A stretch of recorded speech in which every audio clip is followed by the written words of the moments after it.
वो उनके हाथों से वो पावर गई। अब समस्या ज्यों की तो तब नल और नील ने परमात्मा को याद किया, मुनिंदर जी को याद किया, गुरुदेव अक्षमा करो हमसे कोई भूल बनी है, अक्षमा करो हमसे कोई भूल बनी है। और श्री रामचंद्र जी पर तो दुख का पहाड़ टूटा हुआ था, उसने भी अर्ज की परम पिता से, परमेश्वर से। हम सभी आत्माएं उसी परमेश्वर की हैं। और पुण्यात्माओं कहते हैं, जहां जन की महिमा सुनो तहां मैं गवन करंत, तो मुझे पुकारते हैं। पिछले संस्कारी कोई हंस होते हैं, उनके लिए भी कहते हैं, मैं तुरंत वहां पहुंच जाता हूं। मुनिंदर रूप में परमेश्वर कबीर जी सामने आते हुए नजर आए। नल और नील का ध्यान उधर गया जिधर परमात्मा रहे थे, दृष्टि गई उधर, देखा कि गुरुदेव आगे, गुरुदेव आगे, वो आगे महाराज, वो आगे महाराज। सभी ने देखा एकटक सामने एक महापुरुष ऋषि आ रहे हैं। नल और नील ने दंडवत प्रणाम किया। श्री रामचंद्र जी ने भी चरण लिए।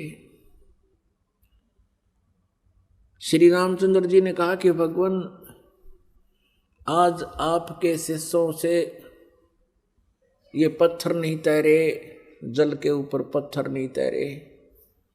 परमेश्वर ने कहा कि आज के बाद इनके हाथों से ये तैरेंगे भी नहीं, क्योंकि इनके अंदर अभिमान आ गया, ये भूल गए भगवान को, ये स्वयंभू बनना चाहते थे। आज के बाद इनके हाथों में कोई पावर नहीं रहेगी। अब परमात्मा याद दिलाते हैं कि जैसे माता गर्भ को रखे यतन बनाए, ठेस लगे तो क्षीण होवे तेरी ऐसे भक्ति नसाए। जैसे माता, गर्भवती माता, पेट में बालक होता है, वो बहुत चिंतित रहती है। रात्रि के समय करवट लेते समय भी वो उधड़क जाती है कि कहीं मेरे बच्चे पर जोर तो नहीं आ गया, मेरा गर्भ नष्ट तो नहीं हो जाएगा। चलती है तब भी ऊंचे नीचे पर पैर रखकर बहुत ध्यान से चलती है, कहीं मेरा बच्चा, मेरा गर्भ ना खराब हो जाए। तो ऐसी सावधानी करने से माता अपने गर्भ को प्रफुल्लित करके एक लाल प्राप्त कर लेती है, बेटी या बेटा। तो यहां परमात्मा कहते हैं, जैसे माता गर्भ को राखे यतन बनाए और ठेस लगे तो छिन्न हुए तेरी ऐसे भक्ति जावे। तो इस प्रकार आप जी ने अपनी भक्ति को बचा के रखना है।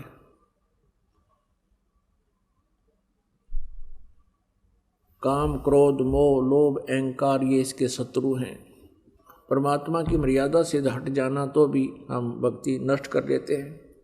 परमेश्वर कबीर जी से श्री रामचंद्र जी ने कहा कि भगवान, ऐसे ऐसे कहानी सारी अपनी जो ना कहानी सुनाई कि मैं रामचंद्र हूँ, दशरथ पुत्र, और मुझे वनवास प्राप्त है। उस वनवास के कष्ट में एक और कष्ट हमें आ गया कि रावण, लंकापति रावण ने मेरी पत्नी उठा ली, उसको कैद कर रखा है। उसको हम छुड़वाने के लिए बहुत प्रयत्न कर चुके हैं। हमने बहुत शांति दूत भेजकर भी प्रार्थना की है, पर वो मानता नहीं। और हमने सेना लेकर जाना है, ये पुल बनाना था इस समुद्र के ऊपर। प्रभु, आप अपने शिष्यों को शक्ति दे सकते हो, मुझ पर भी कृपा करो, मेरा ये कार्य सिद्ध हो।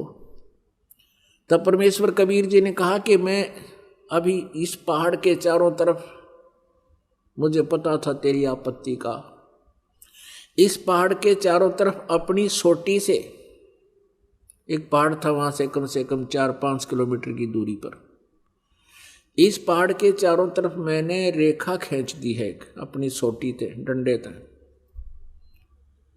इसके बीच बीच के पत्थर मैंने हल्के कर दिए हैं फ्लोटिंग बना दिए, इनको आशीर्वाद दे दिए। और इस पहाड़ से जितना तुम बना सकते हो पुल बना लो। एक्सपेरिमेंट के लिए हनुमान जी को भेजा, वहां लाया, वहां से पहाड़ पत्थर उठा के उसको पटक दिया, वहां पर वो कई टुकड़े हो गया। उनको उठा करके फिर नल और नील में एक और कारीगरी थी, एक विशेषता थी, वो शिल्पकार भी थे। नल और नील ने उनको छोल कूट पीट के एक दूसरे में फंसाया था और वहां रखे गए, तब वो पत्थर तैरे थे, तब वो पुल बना था। अब हम सुना करते थे, जैसे हनुमान जी क्या करते थे,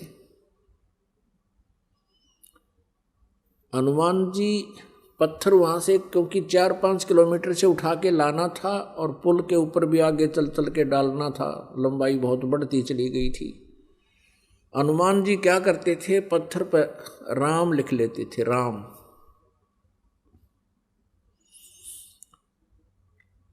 और स्वयं भी अपना मंत्र जाप करते हुए चल पड़ते थे। अपने आत्माओं, हनुमान जी श्री रामचंद्र जी को एज ए राम नहीं पूजा करते थे, क्योंकि जिस समय सुग्रीव को हनुमान जी मिले थे, उस समय वो पहले ही राम राम जप रहा था। तो वो उनका एक नित्य नियम था।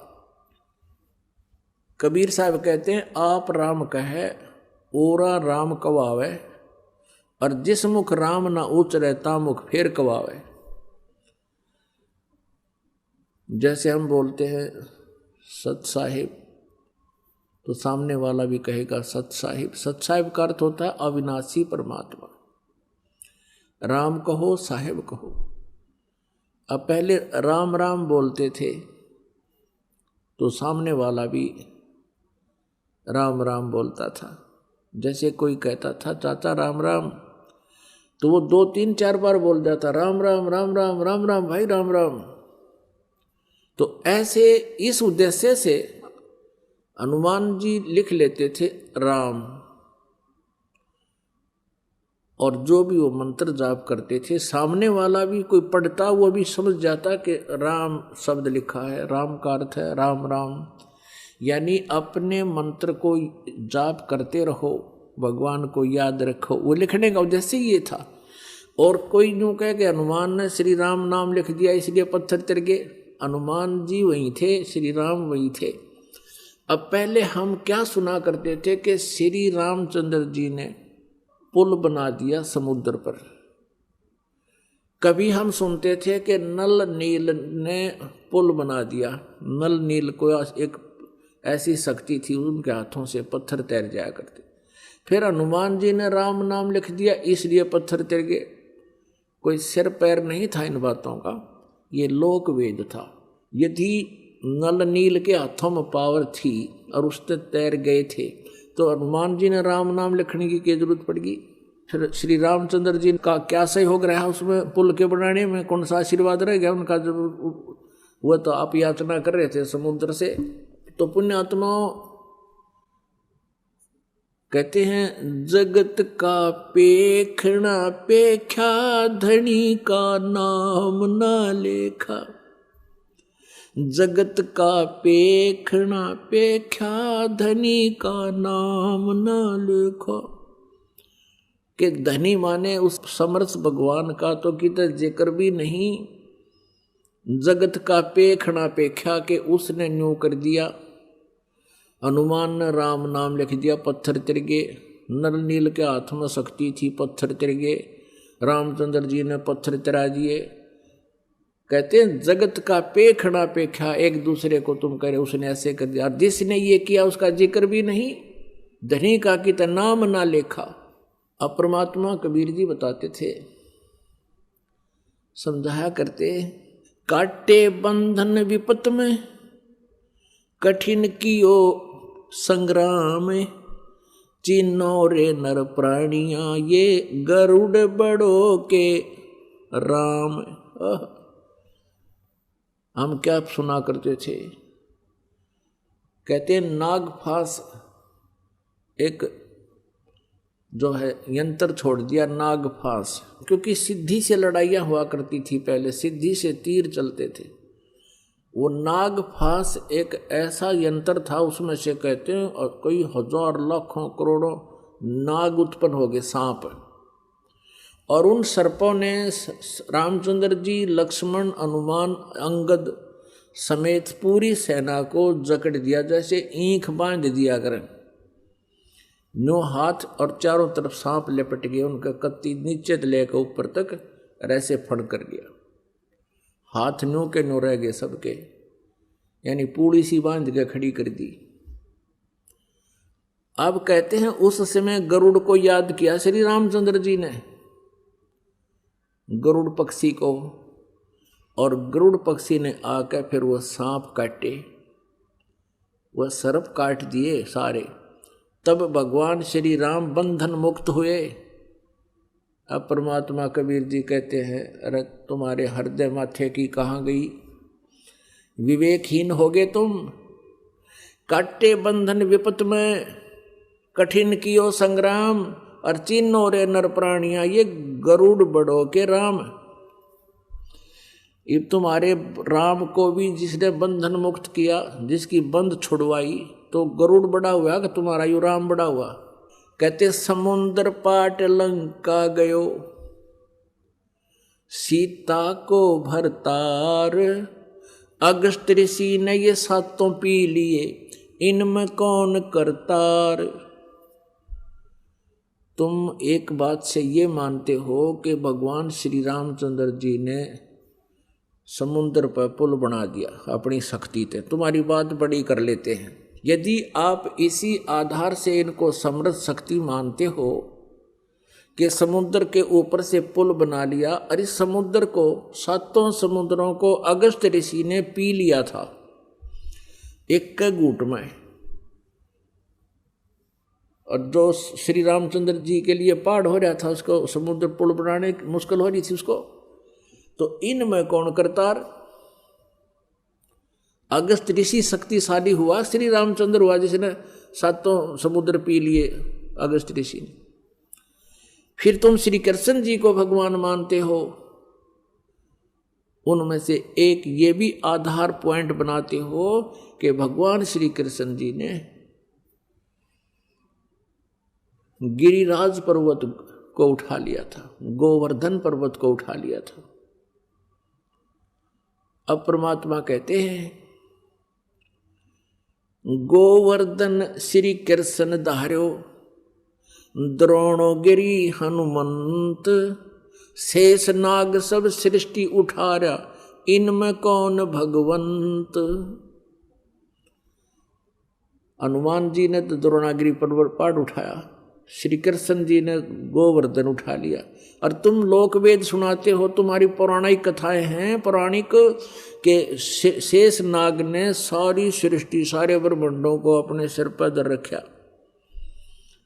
वो अपने फन पर रखे हुए हैं। फिर तुम उस शेष नाग बड़ा हुआ, तुम्हारा श्री कृष्ण बड़ा हुआ, जिस पृथ्वी के ऊपर एक छोटे से टुकड़े को श्री कृष्ण ने उठाया और इस पृथ्वी समेत उठा रहा शेष नाग, तो कौन भगवान हुआ।